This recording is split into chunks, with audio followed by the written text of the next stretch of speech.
We've been going through the book of Acts. I just preached on Acts 6 at Rhythm Church.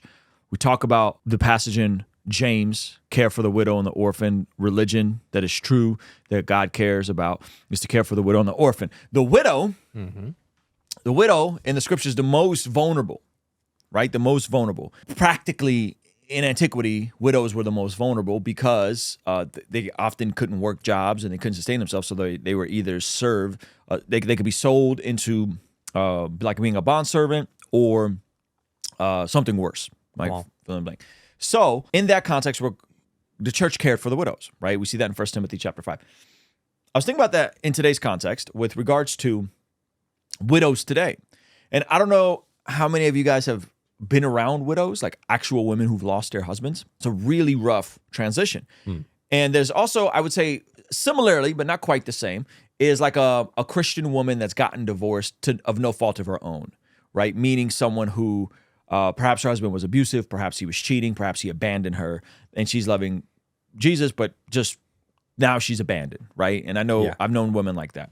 And I was talking to a friend of mine yesterday, and I figured this would be an interesting rant for people who maybe are thinking about this, is what to do in case you are a widow and how to avoid ending up in a really rough situation because you are vulnerable. Something catastrophic did happen. You are going through grieving.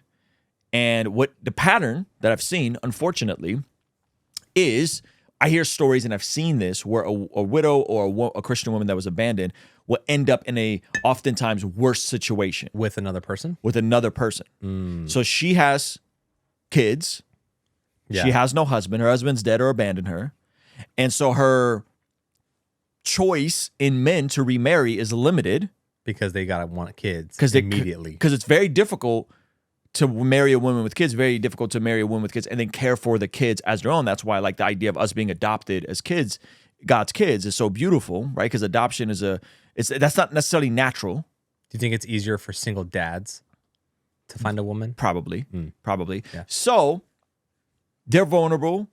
They feel like their options are limited. And so I've heard these stories. A friend of mine was telling me a story of a woman, 3 kids, really abusive situation. She finally gets the help to get out of that situation. She meets a guy. The guy is Prince Charming. She marries him. And then my friend hangs out with this widow who got remarried and finds out that like the situation is even worse. Oof. Right? And then we were talking about a different widow friend of ours who is also potentially talking to a guy, but the guy lives 100 miles away, is also divorced, paying a ton of money in alimony. Kids are there. And so like in order to make that situation, when she gets along with this guy, so she's now trying to date, she probably have to move away or whatever, right? Yeah. This is making sense? Yeah, I just didn't know. So these are the types of stuff that women are going through. Good Lord. Right? And then I have another situation where a friend I went to high school with abandoned a woman, divorced her without grounds, right? We cut this dude off. She ends up remarrying a new guy, and same thing. Awful situation. Dude's a serial cheater. All just bad stuff. The guy that she married? Second marriage. Bummer. Right? Yeah. Really, really, really messy situation. So we were having this conversation last night, and I was like, man, here's what I think the issue is when you are the most vulnerable and you go through something as traumatic as being abandoned or losing your spouse. Come on. And you have kids and you already think that you're less desirable in a dating marketplace. What you actually need is the opposite of how you're going to carry yourself. This is what I mean. I have a massive update for you. I'm sure by this point, you've heard about the Blessed God Summit happening March 27th, 28th, 29th here in beautiful Carlsbad, California. But we've heard your requests. We've conceded to your demand. There are virtual tickets that are now available for the Blessed God Summit so you can access it from anywhere in the world, as well as access to the replays. And for those of you guys that are looking for something extra, we're also offering a virtual ticket and an exclusive Bless God Summit merch bundle. There's some amazing art and some exclusive pieces done by our friend Josh Nadeau from Sword and Pencil that you have to check out. So join us online for the virtual event and experience some sessions from my favorite podcasters, pastors, and performers. We have a stacked lineup. I'm talking about Preston Perry, Dr. Sean McDowell, Inspiring Philosophy. What do you mean? Lila Rose, Alan Parr and his wife Jen Parr. We even have Nate Sala from Wise Disciple, Gavin Ortland, David Wood, Avery from God Logic Apologetics. And on the pastoral side, we have my friend Daniel Golding, Pastor Ed Newton from CBC in San Antonio, and my personal pastor from Rhythm Church, Pastor Jeff Moores and his wife Erin Moores. You won't want to miss out from amazing performances from America's Got Talent winner Dustin Savella, Billboard charting hip-hop artist John Keith, and Miles Minnick. And we're still finalizing a few more speakers. So head over to blessgod.shop, get your virtual ticket now, and you can get yourself a bundle with some of the exclusive merch as well. I'll see you over there, all right?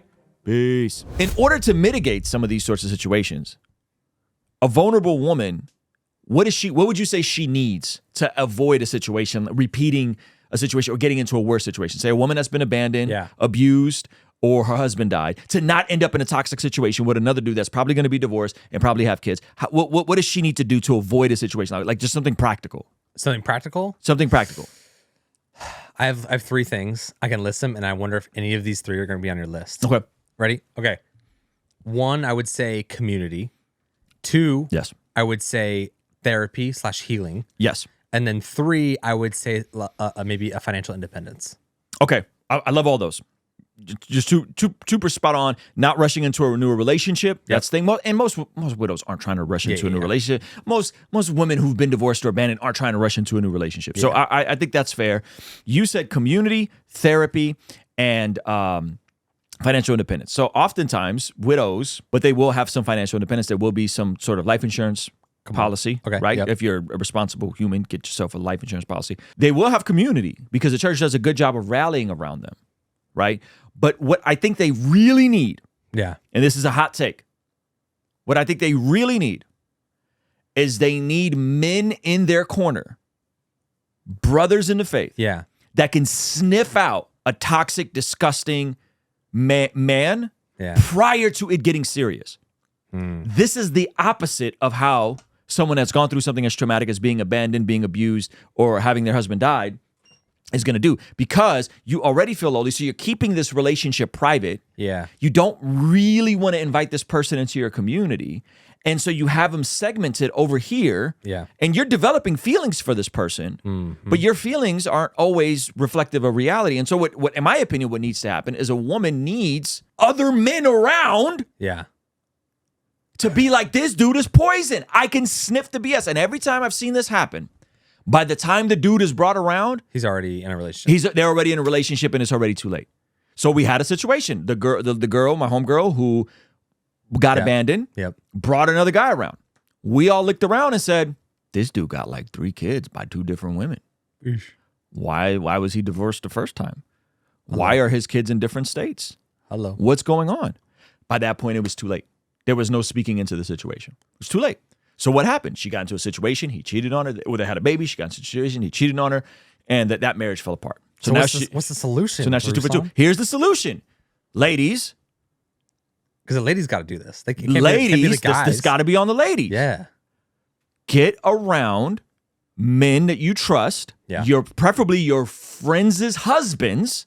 That can sniff out weak men and help you see the red flags before you catch feelings for this guy. That makes me want to cuss. Because you already feel vulnerable. You already feel like you're not valuable.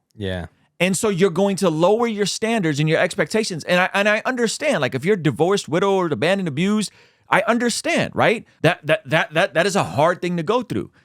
But that doesn't mean, because the homies are going to know what the husband, late husband, come on, was like. And would have wanted to. You could just know. You'd be like, this person's bizarre. And so again, I know some Catholics are gonna be like, that's why marriage after divorce is not allowed. If you're not Catholic, the principle, you're a widow. You're a widow. If you're Catholic, you're a widow. We're talking about a widow. If you're Protestant, we're talking about women abandoned and women cheated on. Okay, so just suspend your freaking theology for a second and hear what I'm saying to you, because this may come up, especially if women. This may come up. Okay, so what women actually need in these situations is godly men, masculine men. Come on, and you need to be willing to bring around a dude before it gets serious. So if you're that single mom, You need to bring the dude around the community before he gets serious, before you catch feelings, before they meet your kids. Come on. That's the only way these cycles are going to stop. Yeah. Because oftentimes you're already vulnerable and you may not have the discernment and you may look past all the red flags because you feel like no one loves you and no one wants you and so on and so forth.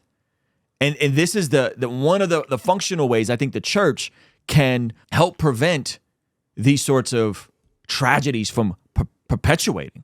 Because if you are abandoned, if you are assaulted, if you've had adultery committed against you, or if your husband died, and you have kids, the worst thing that could happen is you end up back in a dysfunctional, dangerous situation. Come on. Get around some godly families and get around some godly men that can sniff out the BS before it gets too serious. How long after a woman becomes a widow should she get married? I don't know, Tyler. That's a case-by-case basis. Like, here's an example. I know of a widow who knew her husband was going to die months and months out. Yeah. So it was a long process. They had the conversation months and months out. Mm-hmm. The last couple months, he wasn't all there. So it was as if she lost him months before he actually died. Mm. Right? I'm not saying she should go date in the midst of all that. No, that's great. But like, if someone like that gets remarried in a year or two, that's not the same as someone that like husband tragically dies and they didn't see it coming. That's a totally different situation. But if there's a long window, that's going to be different for that. So I think that's a case by case basis for every single person. I think it depends on the season of life. Right. If she got kids, it's probably a net positive for those kids to have a father within the 2 to 3 years. You know what I'm saying? Of the father passing. Obviously, it's not as linear as that. It's finding a new father for the children. Yeah. But I could see that as a net positive to where if there's something natural. Yeah. I mean, because you're really rolling a dice. You're really rolling a dice at this point. With a new dude. That's horrifying. You just are. Right? This is why the idea of being a step parent that then adopts the kids is such a it's such a virtue. This is why God uses that illustration as adoption. Yeah. Oh, you're saying you're rolling the dice.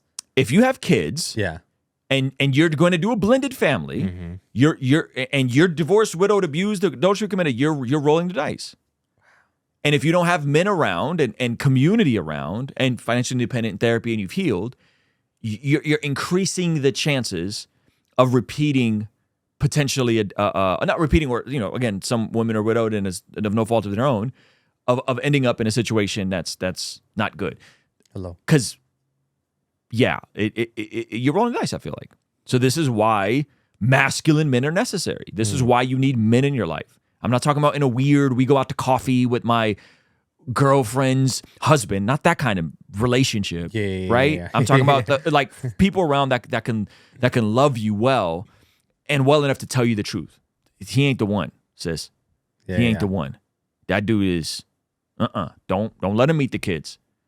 Don't let him meet the kids. The reason I asked because I'm 31 and a friend who was 35 with 2 kids with her husband randomly died tragically, and within a year she was remarried and having a kid. Yeah, I mean, again, I don't want to put timelines on stuff like that. Yeah, you know what I mean. I don't think that's helpful. And that's actually a scenario which I was kind of talking about.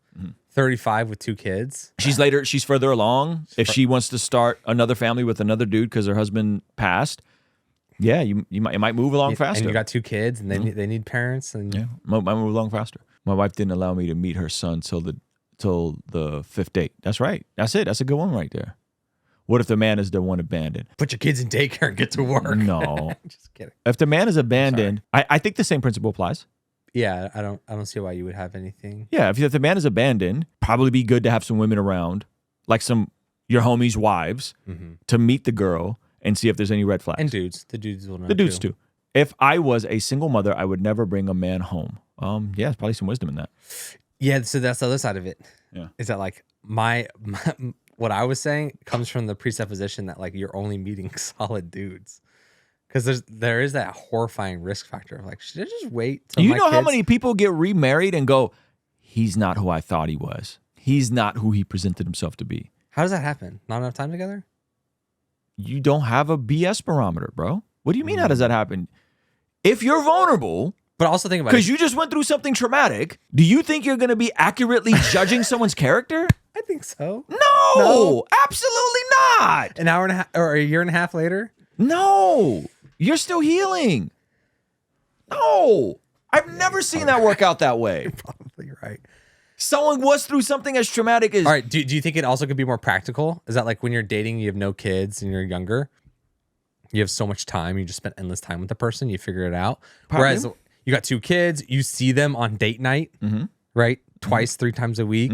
They come to the house while you're cooking dinner and you're feeding the kids, and then they leave, and it's not that deep. But then when you're actually, and then you get married within a year of that, but that's like a fraction of the time that you actually had with your first spouse, because when you had your first dating your first spouse, you spent so much time with them. Yeah, Could be that too. Yeah, someone said that applies to any marriage, not just remarriage. Yeah, I think it applies to yes, guys. Gosh, darn it, Jonathan. Yes, the principle applies to anything, but it applies even more so to vulnerable people. Yeah, it applies to you. If here's a good example. If you come from a background of being sexual, oh my goodness, he went there. This applies to you. Why? Because you're more vulnerable. You probably struggle with emotional regulation. Come on. You probably don't know how to have boundaries with people. Yes, that applies to you. So what I'm talking about is specific people who are vulnerable. Top of mind was the scriptural tie into widows. Why? Because widows were the most vulnerable. Yeah. Yes. So yes, it applies to any situation. Of course. Hey, thank you so much for checking out the video. Please be sure to comment below and subscribe and all that good stuff. And check out this other video that YouTube seems to be recommending just for you. Let me know if they nailed it. All right? I'll see you over there. Peace.